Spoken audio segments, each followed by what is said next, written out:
we are very proud that you should be meeting here in the city of Cartagena,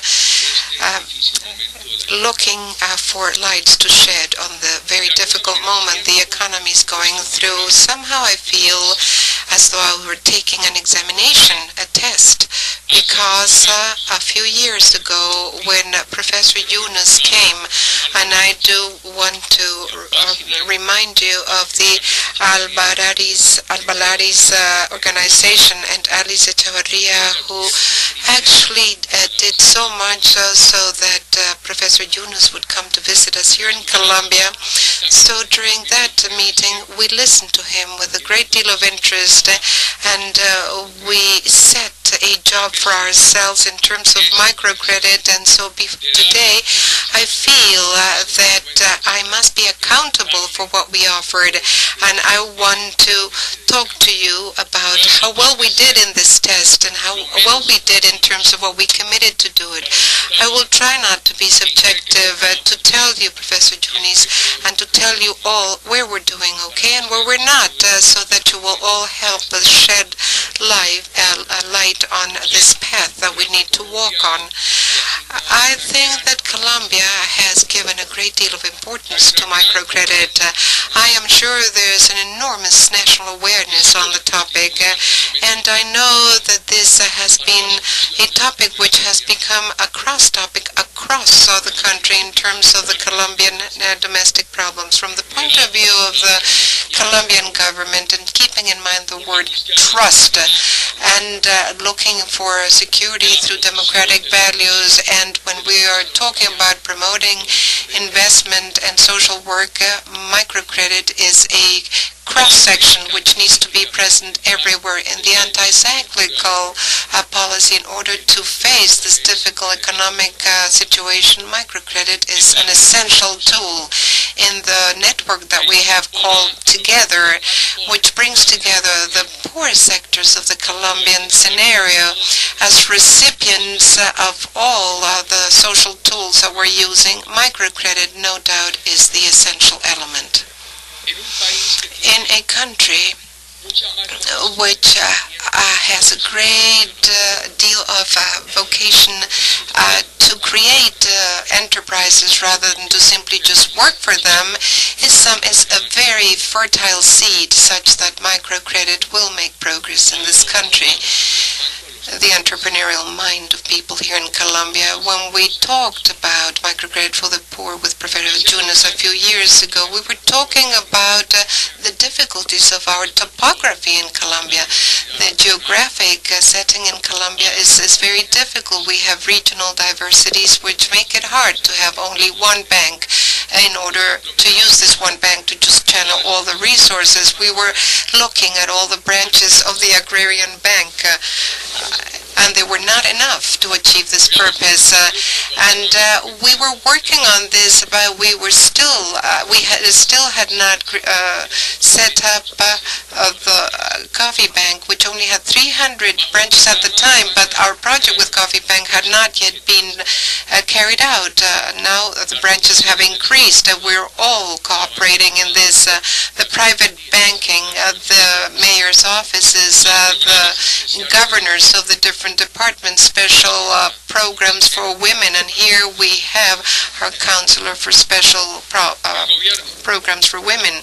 The government itself, with a first-floor state bank and with other second-floor or second-tier state banks with guarantee funds, rediscount and regulation for microcredit, we're certainly moving forward. So I would say that the concept of opportunity banks in Colombia is a concept where everyone is playing, where everyone has become involved, and those who are not yet involved are going to be doing so in the short term.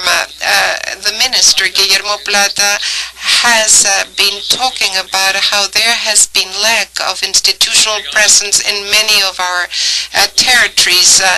Of course, new banks have come in, and some are dedicated to microcredit, and we celebrate this. In the last few years, the government brought out a regulation as such that the non-banking correspondents that we talked about before would start to operate. We now have more than 5,000 administered platas. That's good. But the bad part, so as to be accountable for this test that I am taking before him right now, is some of these banking correspondents have not yet done a proper study of credit or the proper ways of granting credit. Well, they are channels so that citizens will be able to save, and they do allow the everyday citizen to have less difficulties to get their money. It saves them distance and risks, and it makes it easier for them to pay for utility bills, but they're still lagging behind in the placement of credit and in the development of loans. And we've been working hard with these institutions, and time has gone by, and they're still not really being able to grant credit. So this is our main grant loans. This is really our main difficulty.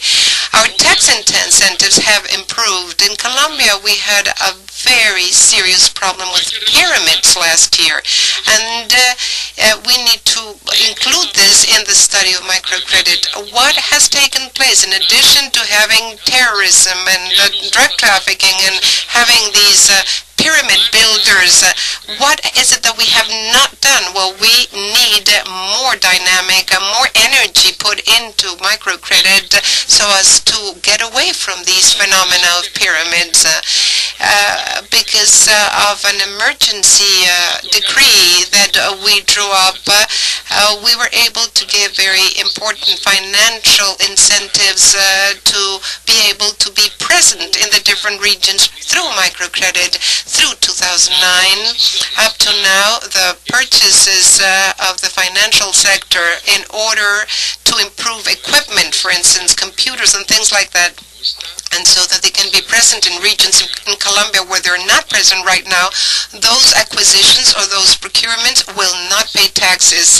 This is an incentive which is valid for a year in Colombia, and which will, we are sure, help all those banking correspondents to increase their presence in the different areas of Colombia, and to increase this bank presence, which, even though it has grown by 20% in this government, but we aspire for this to grow much, much more. In Colombia, there has been a state institution called the National Savings Funds.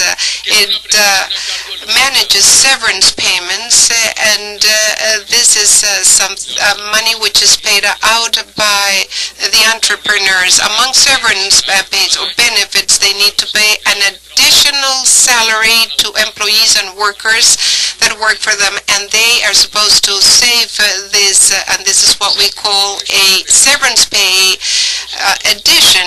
So in order to manage this savings possibility, a special bank was set up, and we're also setting up a bank for the private sectors, for those people who want to save their severance pay or their benefits, and we also opened up an institution for the most vulnerable and informal sectors of our economy, such that they can save these payments, these extra benefits that they get every year. And this is already covering more than 300,000 savers, and after a person has been working for a year and they've been saving periodically for 1 year, they have a right to a loan, which increases the possibilities for loans and for savings amongst the Colombian population. We have seen that entrepreneurship really depends on how much progress we make in the area of education, in training, in technical training and accompaniment. This is what I call an educational revolution. Might be imperceptible to begin with, but it's something that's moving on.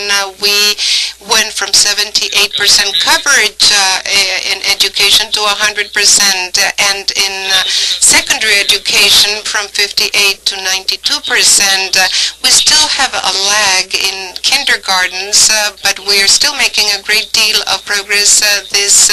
We are helping feed small children